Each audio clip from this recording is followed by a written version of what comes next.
It was never going to be easy portraying the most scrutinized man in America, but Dana Carvey welcomed the challenge the only way he knew how, by diving headfirst into nuance, awkwardness, and the subtle unraveling of a public figure under pressure. Playing President Joe Biden on Saturday Night Live wasn't just a gig for laughs. It became a delicate high-wire act of balancing comedy with discomfort. I knew that he was compromised mentally, Carvey admitted in a recent interview. That was the real challenge, making it funny without it being cruel and still saying something. Carvey, known for his uncanny impressions and rapid-fire character switches, was no stranger to political impersonations. His legendary turns as George H.W. Bush and Ross Perot had cemented him as one of SNL's most memorable political satirists. But Biden presented a different puzzle altogether, one grounded not in verbal tics or cartoonish excess, but in an aging public servant with a decaying edge hidden behind rehearsed warmth. When I first started watching his speeches, I noticed the pattern, Carvey explained. There's the whisper voice, then the shout, then the long pause like he's buffering. I said, okay, that's the rhythm. But what do you do with that? He toyed with it behind the scenes, building what he called the Biden tempo, a melody of hesitations and misplaced intensity. It's like jazz, he laughed, only without the music. But Carvey wasn't interested in cheap shots or lowest common denominator jokes. What fascinated him was the gray area, the vulnerability beneath the bravado. I don't think he's a bad guy, he clarified, but he's clearly slowed down, and pretending otherwise felt dishonest. That honesty drew mixed reactions. Some applauded Carvey for not sugarcoating, while others accused him of punching down. He expected as much. You can't win with political stuff, he shrugged. You're either too soft or too mean. But I didn't care about being safe. I cared about being truthful. Carvey recalled one sketch in particular, where Biden tries to remember the names of NATO countries during a press conference, pausing mid-sentence, then veering off into a story about his childhood dog. It was surreal, Carvey said, because we didn't really write it. We just followed the breadcrumbs of his actual speeches. The absurdity was already there.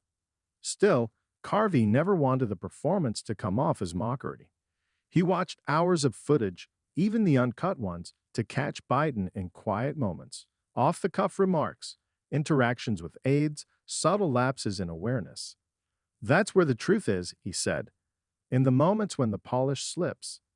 And yet, the more he immersed himself in the character, the more conflicted he became. There's a sadness to it, Carvey admitted. You realize this is someone who's carried a lot of pain, personal tragedy, political scars, and now he's expected to perform at full capacity under a microscope. That's brutal. The weight of it seeped into the performance. Carvey's Biden wasn't just a punchline. He was a flickering candle, at times vibrant, at times dim. And audiences responded. Some laughed out loud. Others squirmed in discomfort. But they were watching. They were engaged. And that was the point. Off camera, Carvey faced his own internal debates. Was he being too harsh?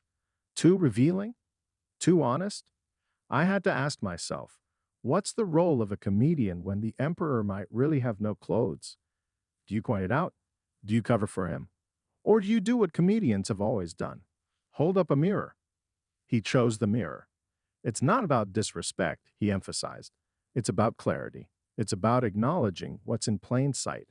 As the season progressed, Carvey continued to refine the impression, even dialing back certain elements to keep it grounded. People thought I was exaggerating the pauses or the stumbles, he said, but honestly, I was holding back. Still, he maintained a strange respect for the man he was portraying. Biden's been through hell and back, he noted. He's lost a wife, a daughter, a son. He's survived aneurysms. He's a survivor, and there's something admirable in that. But survival doesn't always equal suitability, Carvey added. Just because you're still standing doesn't mean you're ready to sprint. The backlash was inevitable. Some critics accused him of ageism. Others said he was fueling partisan attacks. You know what I say to that? Carvey chuckled. I've played every president since Bush Sr. I've mocked Republicans, Democrats, independents, you name it. Comedy doesn't have a party, it has timing. He paused, then added, and sometimes the timing is painfully slow. Behind the scenes at SNL, writers often debated how far to take the Biden bits. Carvey fought to keep it real. I said, if we're gonna do it, let's do it right. Let's not pretend he's 45. Let's not treat him like he's Iron Man.